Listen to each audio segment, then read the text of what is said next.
Салом алейкум дӯстони азиз, бо шумо ҳастам Хусрав. Тими мо ном дорад, яъне Тоҷикон, тоҷикони пешрафтаам қадам гирифтем ва чӣ хотир даври пеш яъне мо мехостем ки тоҷиконро бо яъне криптовалюта бо дигар яъне фаҳмонем ёдтем. Мутаассифона курси криптовалюта поён ки шуд, дигар ин кор аз байн рафт. Мо ба як хулоса омадем ки ба тоҷикони мо дигар роҳи кор, дигар роҳҳои бизнес, дигар роҳҳоро гирифта яъне ба онҳо нишон диҳем, яъне дар ин федератсия Россия чӣ корҳо, чӣ имкониятҳое ҳаст ки яъне истифода бурдан дар кора. Яъне мо шудем мактаби худро дар инҷо масал мо дора ҳама қариб технология ҳастем, яъне мо дар инҷо дарс метиҳем, курсразгирӣ то дигар чӣ ҳаст ки яъне мо бо воситаи инҳо ба тамоми шаҳрвандони худамон ба нархи арзон яъне ҳамин курсҳоро мегзарем. Хуб, яъне дар бораи мактаб ба шумо каме шарҳ медиҳам, яъне мактаби мо аз чӣ иборат аст, чӣ корҳоро мекунем. Хуб, рафтем дӯстони азиз. Яъне синхонаи мо дуро аст масалан аз доскаҳои электронӣ, яъне ин хел доска, яъне ҷои суратгирӣ, масалан мизи корӣ, мизи нишасте ки дар инҷо мо нишаста, яъне корҳои худро ва вазифаҳои хонагӣ ва задачаҳое ки дар назди яъне давталабон дода мешавад, дар инҷо ҳама корро мекунем. Боз ба замин мо бо ширкати яъне мобилии яъне умиёи гирифтоӣ шаҳрнама дорем. Анахе планшетҳо, яъне барои бозиҳои PUBG, масалан анахе планшетҳо барои обични коро, анахе планшетҳо барои кӯдакон, анахе планшетҳо барои кӯдакон, анахе проекторҳо, масалан проекторҳо, боз инҷа дигар нишо ҳастанд ки яъне талабот гирифтагӣ интихоб кардаги ҳастанд, яъне ҳамин корро мекунем. Бо гуфти гапҳо ки безе таҳника, яъне дар инҷа мо дорем китобҳое ки гӯштани одамонро масалан дониши онҳоро сарҳал медиҳад.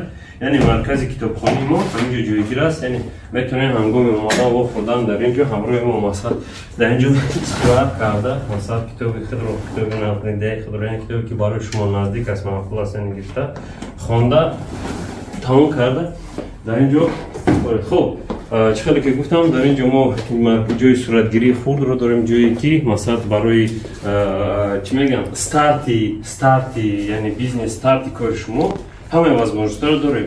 Хуб, рафтем ба шумо яъне дигар минтақаҳое ки кори мо аст нишон дидем. Хуб, дар инҷо ҷои мо аст, инҷа ҷои яъне чӣ хел мегӯям склад, амбор, яъне дар инҷо шуруъ карда мешавад. Аз амҷо як дақиқа бачидем. Хуб, нигоҳ кунед. Инҷа яъне фурӯши косметикаам дорем, яъне бисёри бародарои мо косметикаҳои занона мефурӯшанд, яъне косметикаҳо ҳаст, масалан манеки чӯбчаи занона ҳаст, масалан бисёр корҳое ҳаст ки яъне дар инҷо фурӯш карда мешавад. Масалан ози азамҷони мо яъне кор карда истодааст чӣ кор?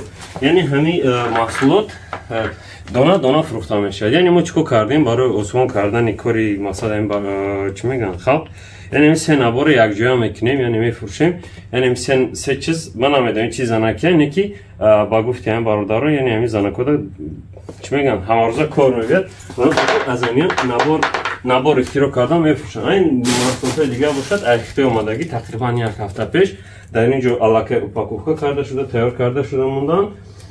Ба қарибӣ давомти азамҷон, ба қарибӣ упаковка карда ба складҳои худ равон карда мешавад. Масалан инҷа компютер аст, принтерҳо мондаги ҳама чизе ки ҳаст, ина масалан нишои наве ки мебиёрам бачаҳоко дар инҷа анализ мекунам.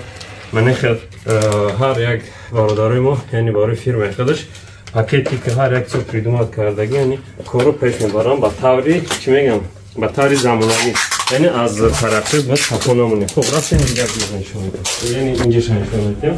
Хуб, дар инҷо бародарони мо ҳастанд, яъне дар инҷо фурӯш мекунанд. Хуб, ино аллакай бигем ҳамкорони мо, бародарони мо, яъне мо инҳоро дарс додагем. Яъне дар инҷо чӣ фурӯш мекунанд? Масалан кроссовкиҳои гуфти гапҳо ки ба таври чӣ мегӯям бренд, масалан ин брендҳо ҳастанд. Хуб, не ки ин он, яъне ҳамина дар Wildberries мефурӯшанд. Хуб, мисол ман хеле бошад занона сайзинкара дигар. Хуб, агар шумо хоҳед, мисол мехоҳед ягон истеҳсолот хадкор кунед, яъне ҳамин ширкати мо ба шумо имконият медиҳад. Ман ҳамин пододеялникое ки аз тарафи бародари фабрикаҳои тоҷики мо, яъне бародари тоҷики мо медӯзанд, яъне метавонем ба шумо яъне онҳо тавсия диҳем, яъне шумо метавонед қатъи ҳамкорӣ кунед, маҳсулотҳои худатонро дӯзед, ба бозори чӣ мегӯям, ба бозори Wildberries ворид шавед. Хуб, ман ин хел ортопедистки таксари аз худи Хитой ба воситаи поставщикҳо мебиёрам. Хуб, акам салом, яъне ҳамин брендро чӣ хел мефурӯшад? Чӣ кор мекунед? Аҳмад ва шумо ёд гирифта ҳаракат кардаистед, монеда фурӯхтаистед. خب یعنی ما چیکار کردیم؟ یعنی فروش برند خودتون میدونید که چی میگن محدود است، یعنی ممکن نیست. یعنی ما همیشه یک چی میگن بعضی возможности است، بعضی امکانات است که راههای است که یعنی برند در والبریس یعنی ما دا میفروشیم. چیکار میکنیم؟ پول کنیم. من همین کسایی که برند ان شاء الله در آینده نشون میدیم. یعنی چیکار فروختن چقدر دیگه مونده. خب اینجا رفتیم اینجا نشون دادم. خب اینجا یک مرکزی ما یعنی در اینجا ما استحصالات هست، یعنی در اینجا مشروعات زندگی ما در ما پرده میدوزیم، یعنی پرده میدوزیم. اینو از یکی از شاگردان مرحمت میکنیم. من یک پرده ها هستم. خب طول واول میگم. یعنی همین رو دختر تیار کرده برده در بازاروی ایران برید در دیگر جا چون میکنیم میفروشیم. خب اینجا یعنی جای استحصالات که خب رفتیم.